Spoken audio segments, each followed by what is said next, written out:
श्री सद्गुरु महाराज की जय। महर्षि में ही दिनचर्या उपदेश। लेखक गुरु सेवी स्वामी भगीरथ दास जी महाराज। कुछ रोगों की महर्षि जी कथित दवाइयाँ। गुरुदेव अपने पास आने वाले रोग पीड़ितों को रोग मुक्ति के लिए आशीर्वाद देने के साथ साथ कभी कभी दवाई भी बता देते हैं और कहते हैं, जाइए ईश्वर पर आस्था रखते हुए सेवन कीजिए। कुछ रोगों की उनके द्वारा बताई गई दवाएं नीचे लिखी जाती हैं। दमा, सींच के एक हाथ लंबे डंठल को लंबाई की दिशा में चीरकर दोनों भागों के बीच में कई काली मरीच देकर बांध दें और उसके ऊपर में गीली मिट्टी साटकर गोईठे की आग में पका लें। ऐसे 2-3 मरीच पीसकर शहद के साथ सुबह शाम खाने से दमा शांत हो जाता है। फलेरिया, जिस दिन प्रारंभ करें उस दिन 1 मरीच खाएं, दूसरे दिन 2, तीसरे दिन 3। इस तरह प्रतिदिन 1-1 मरीच की संख्या बढ़ाते जाएं और जिस दिन 100 मरीच पूरे हो जाएं उसके दूसरे दिन 99 मरीच खाएं, तीसरे दिन 98। इस तरह 1-1 कम मरीच खाते हुए 1 मरीच पर लौट आने पर फलेरिया ठीक हो जाता है। सांप काटने पर परवल की लत्तर की जड़ को हथेली पर अंगूठे से मसलकर उसका रस निकालकर सर्पदंशित व्यक्ति की नाक के छिद्र में देने से विष उतर आता है। पीपल के नए पत्ते की डंठी सर्पदंशित व्यक्ति के कान में घुसाकर पकड़े रहना चाहिए। जब पत्ता कुम्हला जाए तब उसे निकालकर फेंक देना चाहिए और फिर दूसरा देना चाहिए। इस तरह कई बार करते रहने से सांप का विष उतर आता है। तब पत्ता नहीं कुम्हलाता है, पर सावधान, पत्ते की डंठी कान के पर्दे से सटने ना पाए। खून साफ करने के लिए एक मिट्टी के बर्तन में 10 सेर पानी में आधा सेर गुलचिन गाछ की छाल देकर लकड़ी या गोईठे की आग पर पानी को जलाएं। जब पानी जलकर 1 सेर के लगभग रह जाए तब छाल को मथकर उसकी सीठी निकाल फेंकें। फिर उस पानी को जलाकर आधा सेर के लगभग करें।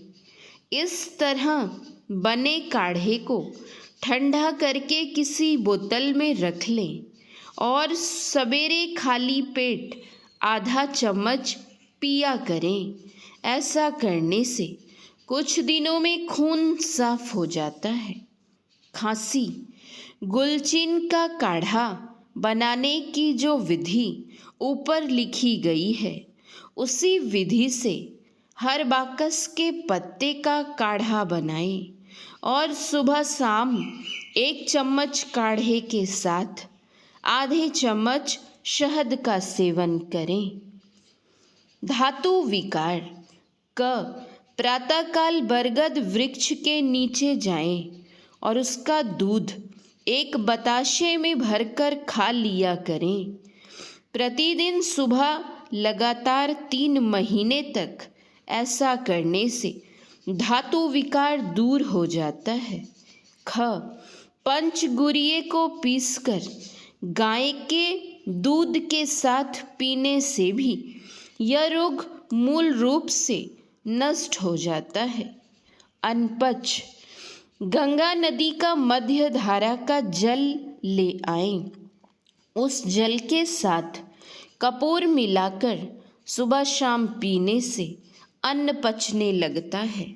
गठिया, एक पोटिए लहसुन के ऊपर गीली मिट्टी लगाकर उसे गोईठे की आग में पका लें।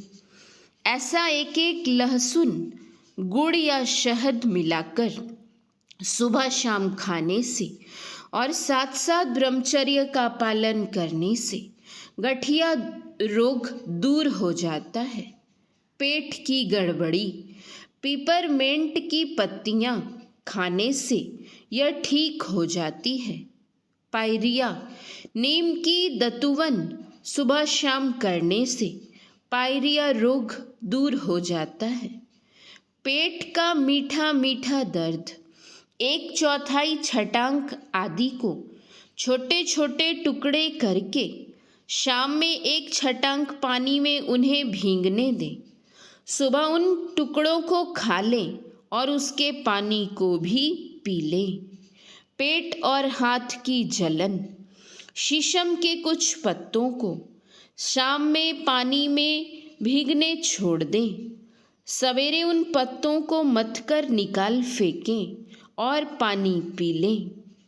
कमला अथवा प्लीहा, जॉन्डिस, पत्ते सहित मूली का अधिक सेवन कच्चे रूप में या तरकारी बनाकर करने से यह रोग दूर हो जाता है। श्री सद्गुरु महाराज की जय। एक गुरु महाराज का प्रवचन सुन ले। रुलाकर जाना चाहिए। प्यारे लोगों, संत कबीर साहब ने कहा है, आए हैं सो जाएंगे, राजा रंक फकीर, एक सिंहासन चढ़ी चले, एक बंधे जात जंजीर। जो आए हैं वे अवश्य जाएंगे। जिन्होंने अच्छा काम किया है वे सिंहासन पर जाएंगे। दूसरे जो अच्छे काम नहीं करने वाले हैं वे जंजीर से बंधे हुए जाएंगे। हम लोगों को चाहिए कि सिंहासन पर जाएं, आराम से जाएं। जो अच्छे काम नहीं करते हैं वे दुख में जाते हैं। ईश्वर भजन में मन लगाना चाहिए। जाना अवश्य है, लेकिन रुला कर जाना चाहिए। रुलाना यह कि लोग कहें कि वे अच्छे थे, हम लोगों को अच्छे अच्छे उपदेश देते थे। यह अच्छा काम सबको करना चाहिए। जो तन मन धन से लोगों की मदद नहीं करते हैं वे जंजीर में बंधे जाते हैं।